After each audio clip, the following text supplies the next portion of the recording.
Hi guys, welcome back to our Battle Royale survival tutorial series. In the last video, we set up our character with our character clothing. So in this video, we will continue on with this, but instead we will start importing our animation. So inside our content folder, let's go to characters, and we have our characters folder open. Right click, new folder, call this animations, or animation. Okay. Now inside this folder, we want a default animation state. So let's call this one default. So open up our default state, and if you download the animations pack, I have it right here. So all these animations I got from Mixamo. I will upload a link to this, and I'll post it in the description below, so you guys can download this. Now what we want to do is just grab all of these and drag them in to our default folder. Okay.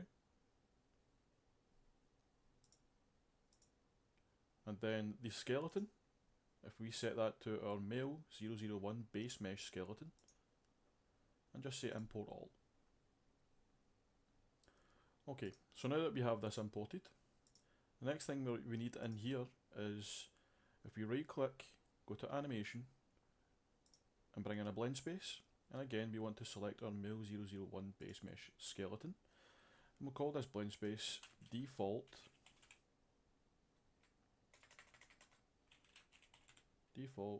underscore walk underscore run. Okay, so now that we have this, we have our animations loaded in. We want to also go back to our content, and if we go to blueprints, characters, and inside here we want to create an animation blueprint. So if you go to animation, if you go to blueprints, animation blueprint,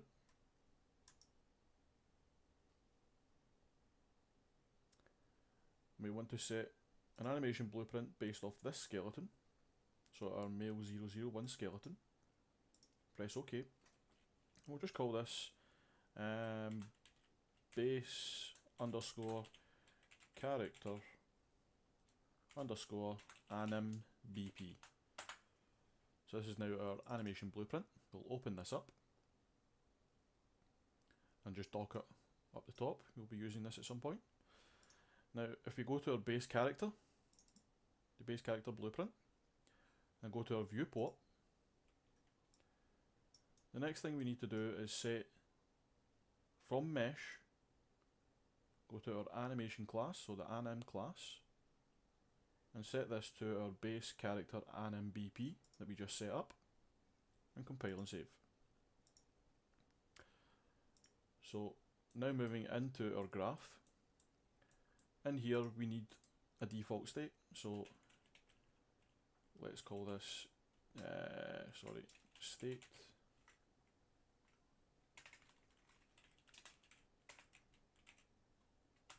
we need a new state machine. We'll drag this in and just call this default. Okay, and inside our default state we need another two states, so we'll call this one idle,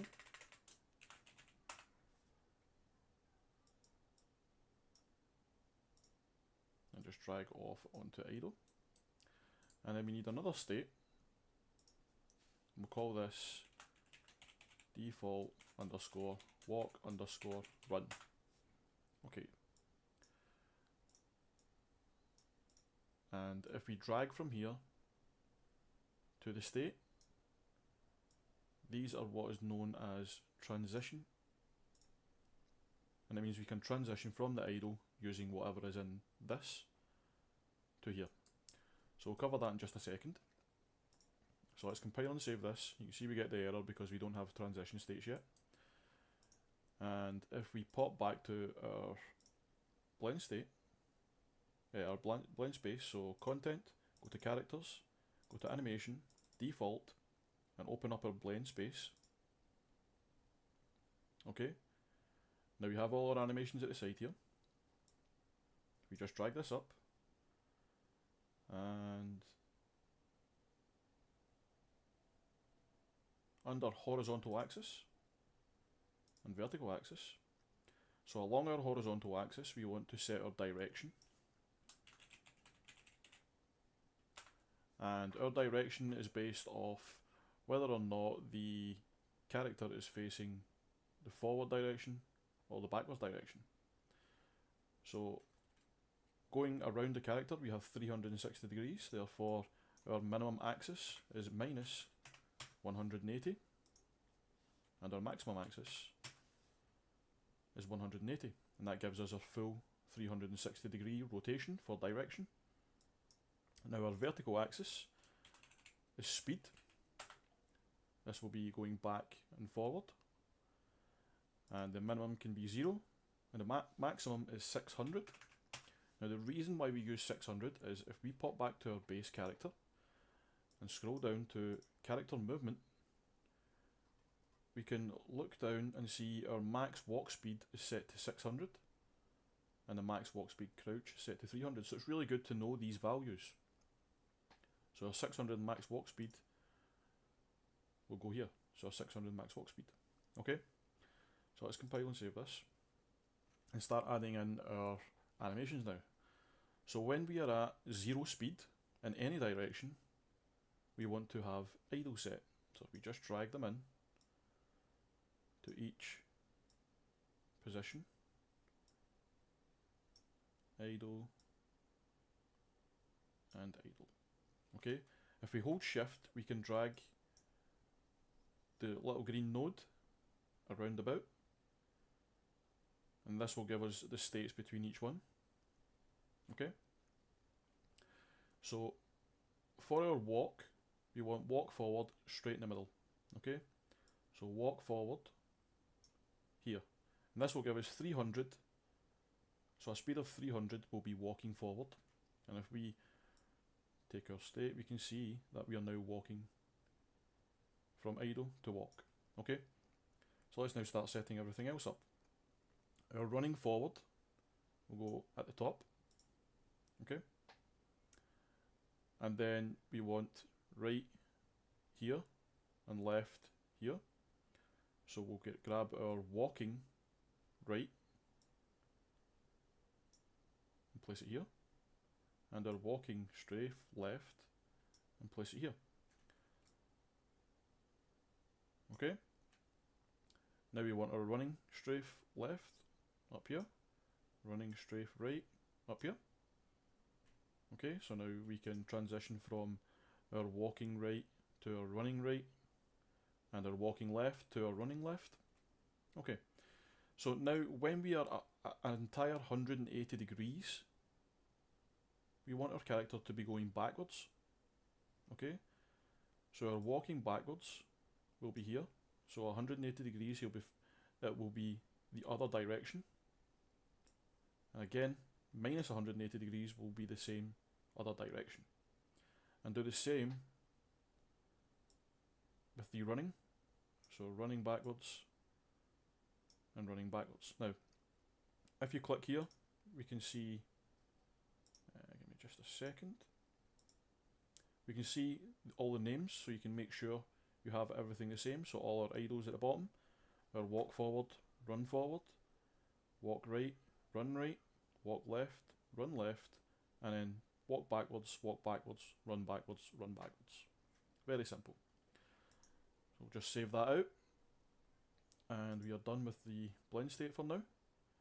If we go to our animation graph now, we can then, if we double click and go into the default walk run and bring up our asset browser at the side, we can drag in the default walk run blend space that we've just created and just drag that in. Now if we pop back, we also want our idle, so we'll drag in our idle animation into the idle state, Okay, so let's compile and save this. And if we head back here, we can now start to set up our states, our transition states. So we need a variable from each one of these. So we'll just promote to variable. So we have the speed variable. And right click the direction, promote to variable again. And we'll set this to direction. Okay, so now compile and save, and we'll head back out. And now we work on our transitions. So to transition from idle to walk or run, if we double click here, you can see we have a boolean. So what we want to get is our speed. If our idle speed, if our character's speed goes above a certain amount, we want it to start the walking transition. So let's grab our speed, we'll get it, and drag off here. We want it to be greater than or equal to another float.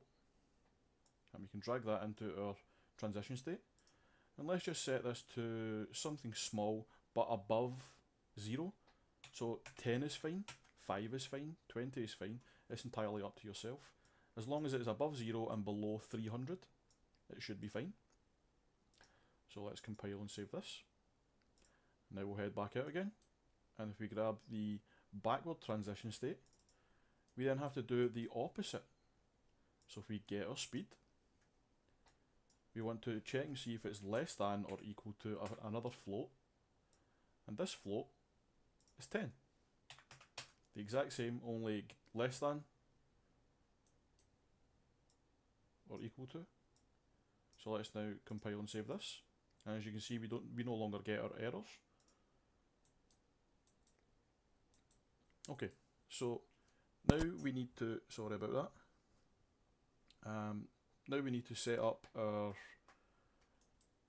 animation. So let me just grab this event graph. I'll drag it out a little bit so you can see it a little better. So the blueprint for this,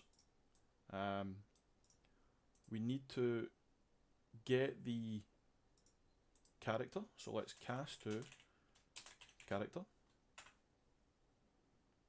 Okay, and just drag that in. And then from the character, we want to get the pawn owner. So try get pawn owner. Okay, and now from here we want to get our velocity. So get velocity. This will allow us to get the speed of the character. And then we want to get the actor rotation. So what this is essentially doing is getting our pawn, which is our base character that we've set up before. That is our pawn. It will get the velocity and get the actor rotation. And from that we want to calculate the direction. So let's drag off here and just say calculate direction. And we can drag our velocity into the calculate direction velocity and our get actor rotation into our base rotation. Now from here we can set our direction. So this will set our direction variable. And we also want to now get our speed variable. So let's drag off here and say set speed. Okay, and the value we want to set this speed to will come from the velocity. So let's drag from here, and to convert a vector into a float, we'll say vector length squared, and then just drag this into our speed. Okay, so now that that's set up, I'll minimize this graph for us, compile and save. And if we hit play, we can't see our other player. Hang on just a second. So let's set that to 2. We'll hit play. And here is our other character. So let me just try and work this so that you can see both characters. And the first thing you'll notice is the clothes are all messed up, but our animation does work. Now the reason for this is The clothes that we've set up don't have animation properties yet. We don't have an animation blueprint set up for it. So if we close this down, and then go to our character, go back into mail, and for each one of these, so we go to bottoms first, open up our bottoms, just maximise this for us, and on the left hand side here, if we scroll down, we can see our skeletal mesh, and we have post process anim blueprint. We can change the blueprint to our anim blueprint that we've just created, and you can see right away we now have the animation state on our clothes. So let's save that and do it for the rest of them. So our hair next, just scroll down, and it is this one here, animation blueprint. Okay, and save. Again, do the same for our shoes. So scroll down and set it to animation blueprint. And finally our top. Now you would have to do this for every item of clothing that you have. So let's just open this up and set the animation blueprint. Now, when we hit play, let's just see if we can dock this a little bit better. Okay, you can now see that we have our clothes in,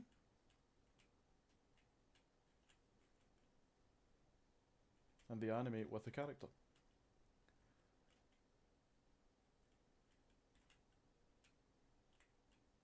Okay. Now the second pawn, I'm not sure what that is doing, but now as soon as we start animating, everything kind of falls back into place. Okay. Now you can do some rough cleanups by taking that into Maya and pulling out the t-shirt so it doesn't clip as much, but for now this will do. And we will end the video here with our base character animation set up. Okay, thank you for joining us, and I'll see you in the next video.